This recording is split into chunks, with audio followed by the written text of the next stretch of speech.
वक्रतुण्ड महाकाय सूर्यकोटि समप्रभ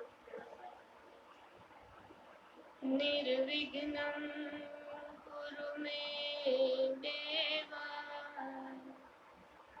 सर्वकार्येषु सर्वदा शुभकार्येषु सर्वदा त्वमेव माता च पिता त्वमेव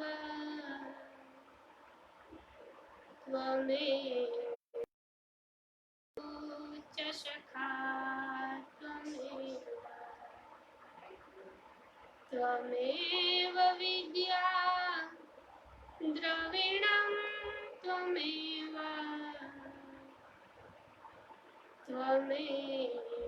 सर्वा मम देव देव कायेन वाचा मनसेन्द्रिये त्वा बुद्ध्यात्मना वा प्रकृति स्वभावात् करोमि यद्य सकलं परस्मै नारायणाय च समर्पयामि। बोलिए श्री बालकृष्ण लाल की जय। पूर्ण पुरुषोत्तम राय की जय। પાવનકારી પુરુષોત્તમ માસના 25મા દિવસે દ્રઢગનવા રાજા વાલ્મીકી ઋષિ પાસે વ્રતના વિધાનો જપ તપ દાનના મહત્વ જાણી ચૂક્યા છે। હવે આજે આ વ્રતનું ઉદ્યાપન કઈ રીતે કરવું તેના વિશે વાલ્મીકી ઋષિ દ્રઢગનવા રાજાને અવગત કરાવી રહ્યા છે। વાલ્મીકી ઋષિ કહે છે કે હે રાજન, સંપૂર્ણ ભક્તિ ભાવથી નિયમોનું પાલન કરી અને આ વ્રત કરનારનું 14ના દિવસે આ વ્રતનું ઉદ્યાપન કરવું। ઉદ્યાપનના દિવસે 7 ધાન્ય લેવા। આ 7 ધાન્યના ગાયનું છાણનું લેપણ કરી પીળું વસ્ત્ર તેના પર 4 ખૂણાવાળા પીળા વસ્ત્ર પર 7 ધાન્યનું મંડળ રચવું। તેના 4 ખૂણે જેમાં છિદ્ર નથી તેવા પૂર્ણ ઘટ કળશ મૂકવા અને વચ્ચે જે પ્રથમ દિવસથી રાધા કૃષ્ણની મૂર્તિનું પૂજન થાય છે તે કળશ સહિત મૂર્તિને મધ્યમાં પધરાવવી। 4 ખૂણાએ દીપ પ્રગટાવવા અને પૂજન અર્ચન કરવું। ફળ ફળાદી ચડાવવા, ભોગ ધરાવવો, પંચામૃતથી રાધા કૃષ્ણની મૂર્તિને સ્નાન કરાવવું। યોગ્ય બ્રાહ્મણો દ્વારા મંત્રો સહિત આ વિધિ, આ પૂજન, આ ઉદ્યાપન વિધિ સંપૂર્ણ કરાવવી। ત્યારબાદ સહજોડે એટલે કે પત્ની સહિતના 30 બ્રાહ્મણો યથાશક્તિ, જો 30 નથી પહોંચી શકાતું તો યથાશક્તિ 11, 9, 7, 3 એકી સંખ્યામાં બ્રાહ્મણોને સજોડે બ્રહ્મભોજ કરાવવું। યથાશક્તિ દક્ષિણા આપવી, બને તો સુવર્ણનું દાન બ્રાહ્મણોને કરવું. ત્યારબાદ ભોજનમાં પ્રભુને પ્રિય એવા મિષ્ટાનનો ભોગ ધરાવ્યા બાદ બ્રહ્મભોજ કરાવવો. ગૌગ્રાસ અને શ્વાનગ્રાસ પણ, ગાય અને કૂતરાને પણ જમવાનું થાળી આપવી. ત્યારબાદ કુમકુમનો ચાંદલો કરી બ્રાહ્મણ પત્નીઓને સૌભાગ્યની વસ્તુઓ આપી, બ્રાહ્મણોને યોગ્ય દાન આપી સંતુષ્ટ કર્યા બાદ તાંબુલ એટલે કે મુખવાસ આપવો. ત્યારબાદ જ યજમાન દંપતીએ અથવા તો જે વ્રત કરનાર છે તે યજમાને અન્ન ગ્રહણ કરવું. અમાસના દિવસે આખી રાત્રિનું જાગરણ કરવું. ઉજાગરો નહીં, જાગરણ કરવું.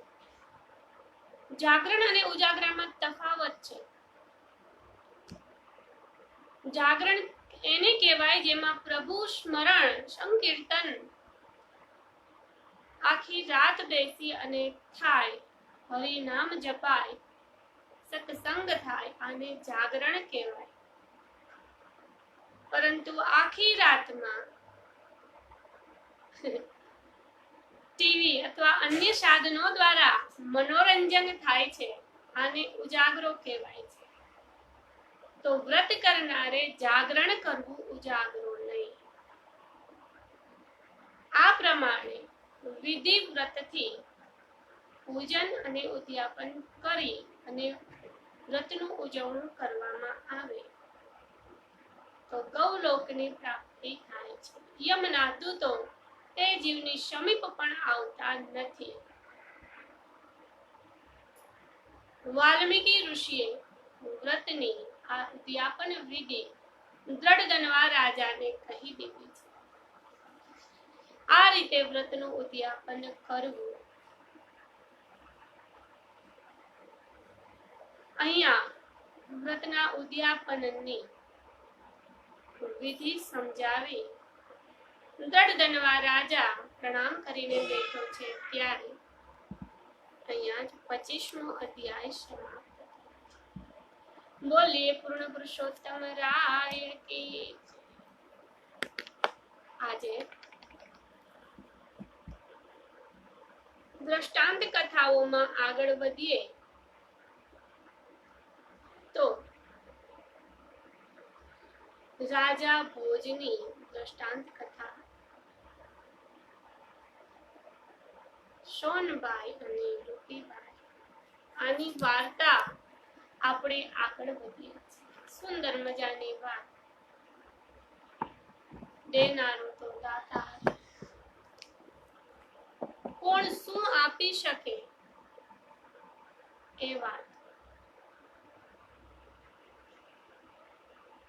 રાજા ભોજથી કોણ પરિચિત નથી? બધા જ રાજા ભોજને ઓળખે છે. રાજા ભોજ દાન પ્રિય, પ્રજા પ્રિય, કલા પ્રિય અને ભક્તિભાવમાં રત રહેનારા એવા ઉત્તમ રાજવીઓમાં એની ગણના થાય છે. આ રાજા ભોજ પોતાની પ્રજાને પોતાના પુત્રની માફક લાલન પાલન કરે, પોષે છે. દરરોજ રાત્રે વેશપલટો કરી નગરમાં ભ્રમણ કરે. કોઈ પણ જગ્યાએ કોઈ દુખી માણસ દેખાય, બીજા જ દિવસે સભામાં એને બોલાવવામાં આવે અને એના દુઃખનું નિવારણ કરવામાં આવે. રાજાના ત્રીજા નેત્ર સમાન ગુપ્તચરો પણ એટલા જ સશક્ત રાખેલા છે. કોઈ પણ જગ્યાએ હાલના સીસીટીવી કેમેરા કરતા પણ વધારે સક્રિય એવા આ ગુપ્તચર. નાની સીએમથી વાત હોય તો રાજા ભોજ પાસે અવશ્ય પહોંચે જ. આવું એનો શાસનકાળ. બધા જ પ્રજાજનો રાજા ભોજને ખૂબ જ આદર માન અને સન્માન આપે અને ભગવાનની માફક એની પૂજા કરે. જેવી રીતે ભગવાન પોતાના ભક્તનું ધ્યાન રાખે છે, જેવી રીતે માતા પિતા પોતાના સંતાનનું ધ્યાન રાખે છે, આવી જ રીતે રાજા ભોજ પોતાની પ્રજાનું ધ્યાન રાખે છે. પોતાના નગરમાં આ સોનબાઈ અને રૂપીબાઈ રહે. બંનેના બાલ્ય અવસ્થામાં જ માતા પિતા મૃત્યુ પામ્યા છે, પરંતુ આ તો ભોજનું રાજ્ય કોઈ દુખી નહીં. ભલે માતા પિતા નથી, પણ રાજાની છત્રછાયા છે. સોનબાઈ અને રૂપીબાઈને કોઈ કષ્ટ નથી. સોનબાઈએ ત્યારથી જ કે એના માતા પિતા નથી અને રાજાએ સુંદર રીતે એનું જીવન નિર્વાહ થાય એવી વ્યવસ્થા કરી છે. આથી સોનબાઈના મનમાં તો રાજા ભોજ એ જ ભગવાન. એ દરરોજ નાય ધોઈ પૂજા પાઠ કરે, ભક્તિભાવ વાળું જ આખું રાજ્ય છે. તેમાં પણ આ બંને બહેનો તો અધિક ભક્તિવાન છે. નાય ધોઈ નિત્ય કર્મ પતાવી અને તરત જ બોલે જય હો ગોપાળ. રૂપીબાઈ તેની જ બેન, રૂપે રંગે સરખા, ચહેરા મોરે સરખા. જો એક બે વખત જોયા હોય તો માણસ છેતરાઈ જાય કે કોણ સોની ને કોણ રૂપી. છતાં વિચાર ભેદ છે બંનેના. સોનબાઈ જે રાજાને જ ભગવાન માને છે, સવારમાં ઉઠીને જય હો ભોપાળ બોલે છે, ત્યારે રૂપીના મનમાં એક થોડોક આંચકો આવે છે કે રાજા તે ભગવાનનું રૂપ ના લઈ શકે. ભગવાનનું બીજું રૂપ ગણવામાં ચોક્કસ આવ્યું છે, પણ ભગવાન તો નહીં. પહેલું સ્થાન તો ઈશ્વરનું જ આપે. ત્યારબાદ ચોક્કસ રાજાને માન સન્માન અને પ્રેમ આપે, દિલથી માને, પણ પહેલું સ્થાન તો શ્રી હરિનું જ હોય. બંને પોતાનું જીવન નિર્વાહ ચલાવે છે.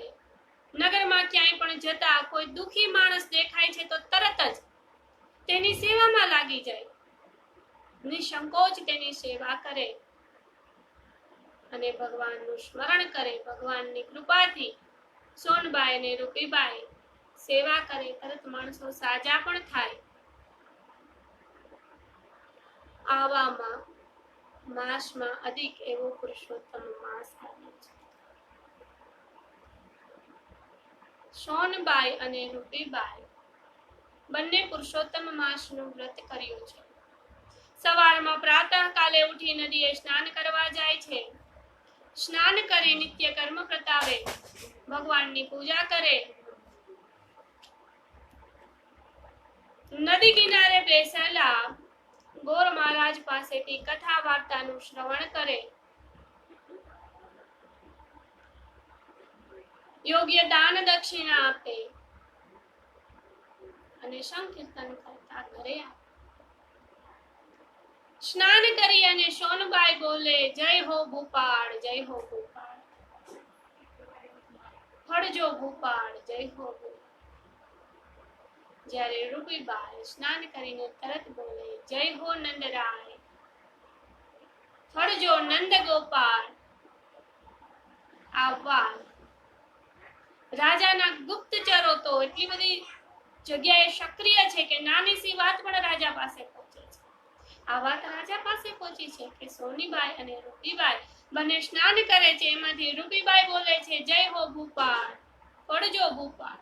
જ્યારે રૂપીબાઈ બોલે છે જય હો ભૂપાળ, જય હો નંદરાય, ફળજો નંદરાય, નંદ ગોપાળ. આ વાત રાજા પાસે પહોંચે છે. ખૂબ જ્ઞાની છતાં પણ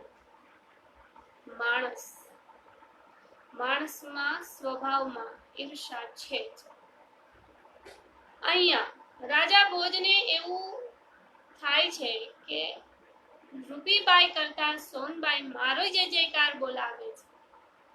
સ્નાન કરી અને સીધું ભગવાનની બદલીમાં મારું સ્મરણ કરે છે, તો મારે તેની 7 પેઢીનું દરિદ્ર દૂર કરવું જ જોઈએ. આ મારી ફરજમાં આવે છે. પરંતુ આ પ્રજાવત્સલ રાજા આજે ફરજ અને વાત્સલ્ય મૂકી અને થોડોક ઈર્ષાના ભાવથી આ કામ કરી રહ્યો છે. અને આ તો માયાપતિ શ્રી હરિ કેશવ. બીજા દિવસે સોનબાઈને બોલાવવામાં આવ્યા છે રાજમહેલમાં. સોનબાઈ તો બની ઠનીને પહોંચી ગયા. ખબર જ છે કે હું તો જય જયકાર બોલાવું છું, એટલે રાજા ચોક્કસ મારી ઉપર પ્રસન્ન થયા હશે અને અગાઉ પણ આટલી મહેરબાની કરી છે તો હજી મહેરબાની કરશે. આખો મહિનો મેં વ્રત કર્યું છે તો કેમ આજે મને એનો પ્રસાદ મળવાનો છે, એનું ફળ મળવાનું છે, આવું સમજીને સોનબાઈ તો પહોંચી ગયા રાજમહેલ. રાજાના મનમાં પણ આવું જ છે, પણ ઈર્ષાના ભાવની સાથે મોટું બધું કાલિંગડ આપ્યું છે. તેની અંદર આ એક મણના કાલિંગડમાં સોના મહોરો ભરેલી છે. પરંતુ આ વાત તેને સોનબાઈને કરી, કારણ કે આજે તો જય જયકાર બોલાવનારનું દુઃખ દૂર કરવું છે, તો કઈ ને તો કઈ દુઃખ દૂર થાય નહીં. આથી એમ જ એને કાલિંગડ આપ્યું. સોનબાઈ જે મનોરથ લઈને ગયા હતા તે પૂર્ણ થયા નથી. આથી નિરાશા પડી છે. કાલિંગડ હાથમાં મણનું લઈને આવે છે. આનું કરવું શું? આવડા કાલિંગડથી શું થશે? આનું તો કઈ નહીં મળે. રસ્તામાં શાકભાજીની દુકાન આવે છે. ફળવાળાને આ કાલિંગડ વેચી દે છે. ફળવાળો કહે છે કે 1 રૂપિયો આપો. કઈ નહીં, 1 રૂપિયો તો 1 રૂપિયો આપી દો. સોનબાઈ રૂપિયો લઈને ઘરે આવે છે. મોઢું ઉતરી ગયું છે, કારણ કે આશા ના પડે. જ્યારે તમે કોઈ પાસે કઈ આશા રાખો છો તે ફળીભૂત થતી નથી, ત્યારે નિરાશાનો સામનો કરવો પડે છે. જ્યારે બીજી તરફ રૂપીબાઈ તો ફળજો નંદ ગોપાળ જય હરિ શ્રી હરિ કરે છે. આજે 14નો દિવસ છે. બીજે દિવસે બ્રહ્મભોજ ઉજવણું કરવું છે, બ્રહ્મભોજ કરાવવું છે. પોતાની શક્તિ પ્રમાણે 5 બ્રાહ્મણોને જમવાનું કીધું છે. બ્રાહ્મણો માટે ફલાહાર ને જમવાની સામગ્રી ખરીદવા માટે નગરમાં જાય છે. રસ્તામાં અવળું મોટું કાલિંગડ જોઈને એવું થાય છે કે ફલાહાર માટે આ જ ઉત્તમ રહેશે. બ્રાહ્મણોને ફલાહાર માટે હું આ કાલિંગડ ખરીદી લઉં છું. ફ્રૂટ વાળા ભાઈને કહે છે કે 1 રૂપિયો આપી દઉં.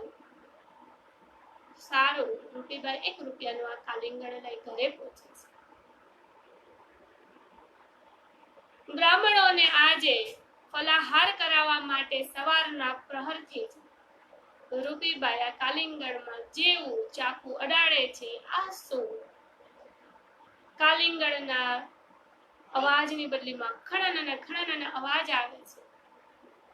2 ભાગ કરીને જોવે છે તો અંદરથી સોના મહોરનો ઢગલો થઈ જાય છે.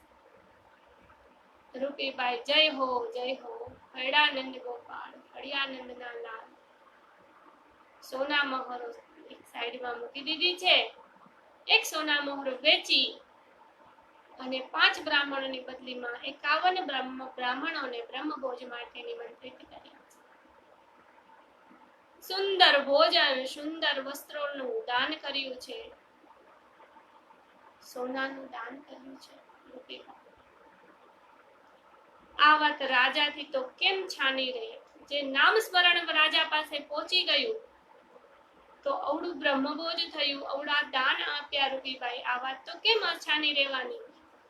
રાજાને વિચાર આવ્યો કે આવું તો કેમ બને? જય જયકાર તો આજ સોનબાઈનો થવો જોઈએ, આ રૂપીબાઈનો જય જયકાર કેમ થાય છે?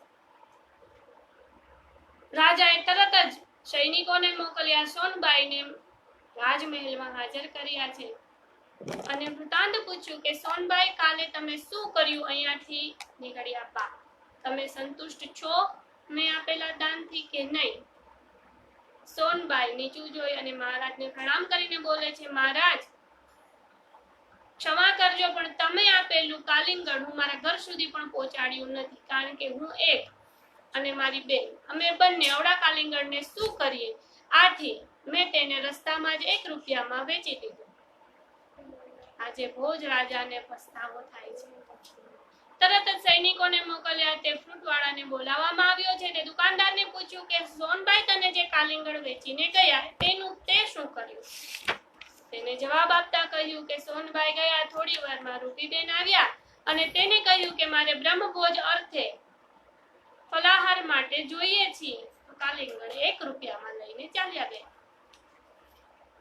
રાજા ભોજને આ વાત જ્ઞાની છે, તરત જ સમજાઈ ગઈ છે કે હું પણ આનું હું કરું મિથ્યા અભિમાન. મને એમ હતું કે મારો જય જયકાર બોલાવે એની 7 પેઢીનું હું દારિદ્ર્ય દૂર કરું, પરંતુ આ તો માયાપતિની માયા, પુરુષોત્તમ રાયની માયા. તે જેને ધારે તેને જ આપી શકાય, મારાથી કોઈને આપી શકાતું નથી. રૂપીબાઈને બોલાવ્યા છે. રૂપીબાઈને વૃત્તાંત કહ્યું. રૂપીબાઈએ જવાબ આપ્યો કે હા, હું કાલિંગડ લઈને આવી. જેવા 2 ભાગ કર્યા, 101 સોના મોહરનો મારી સામે ઢગલો થયો છે. તેમાંથી મેં સોના મોહરો વેચી બ્રહ્મભોજ. આખી વૃત્તાંત સાંભળી છે રાજવીએ. સોનબાઈને વાત કરી રૂપીબાઈને કે તમે આ કાલિંગડ લાવ્યા છો, ભલે લાવ્યા, પણ એની અંદરથી સોના મહોરો નીકળી તો તમારે તે શાકભાજી વાળાને પરત કરવી જોઈએ. એ તમારી નથી તો તમે કેમ રાખી?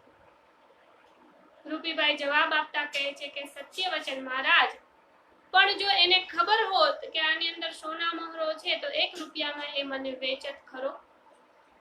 એ જ વાત જો સોનબાઈને ખબર હોય તો સોનબાઈ શું આ 1 રૂપિયામાં કાલિંગડ શાકવાળાને વેચત ખરા? આ તો પ્રભુની ઈચ્છા ને મારે ઉજવણું વ્રતનું કરવું હતું. મને મનમાં એવું વિધા હતી કે હું કઈ રીતે આ પાર પાડીશ કામ, અને મારા હરિએ મારા પર કૃપા કરી છે. આથી પ્રભુ પ્રસાદ સમજીને મેં રાખી લીધા છે, મેં કોઈને કહ્યું નથી. એટલી સત્ય સ્પષ્ટ વાત જાણતા જ રાજા ભોજને મનમાં વિચાર આવે છે કે હું પ્રજાપાલક, પ્રજાવત્સલ, મારા માટે મારી બધી પ્રજા સરખી, તો આજે કેમ મારાથી આ ભૂલ થઈ? ભગવાનને હાથ જોડીને માફી માંગી છે કે પ્રભુ ક્ષમા કરજો, આ મારાથી આ ભૂલ થઈ ગઈ છે. સોનબાઈ, રૂપીબાઈ, ફ્રૂટવાળા ભાઈ અને એની સભામાં બેસેલા તમામને સંબોધીને રાજા ભોજ કહે છે કે દેવાવાળો દીનાનાથ છે, હું કરું મિથ્યા અભિમાન. પ્રભુને ભજો, હું પણ પ્રભુનો સેવક છું. હું અહીંયા એનું કામ કરવા આવ્યો છું, હું કોઈ ભગવાન નથી. તો ભગવાનનો જય જયકાર કરો, મારો જય જયકાર નહીં. આપવા વાળો દેવા વાળો તો દાતાર છે. આ વાત સાંભળી સમગ્ર સભાજનો રાજા ભોજનો જય જયકાર કરે છે, પ્રભુ પુરુષોત્તમ રાયનો જય જયકાર કરે છે. બધાને આ જ્ઞાન મળ્યું છે, પુરુષોત્તમ રાયની કૃપા થઈ છે. સૌ પોતપોતાના ઘરે ભગવાનનો જય જયકાર બોલાવતા.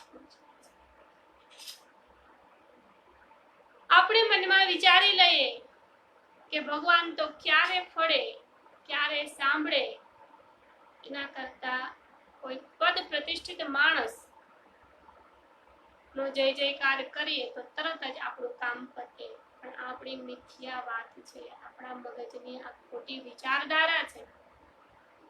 જેની ઈચ્છા વગર એક પાંદ પણ હલી શકતું નથી, જેની ઈચ્છા વગર એક શ્વાસ પણ લઈ શકાતો નથી, તેને છોડી અને બીજા કોને ભજશો?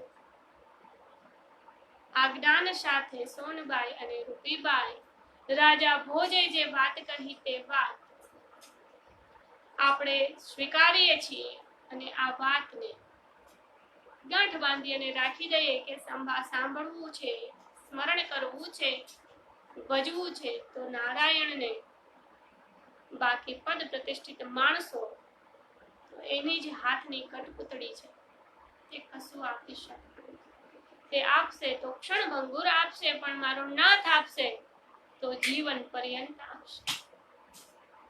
બોલો શ્રી પૂર્ણ પુરુષોત્તમ રાય કી જય. હે પુરુષોત્તમ રાય, તમે જેવા રૂપીબાઈને ફળ્યા તેવા તમારી કથા વાંચનાર, સાંભળનાર, તે દર્શન માત્ર કરનારને ફળજો. બોલીએ શ્રી પૂર્ણ પુરુષોત્તમ રાય કી જય. કાંઠા ગોરમાની જય, पंच ऋषियों जय, अपने अपने माता पिता की जय।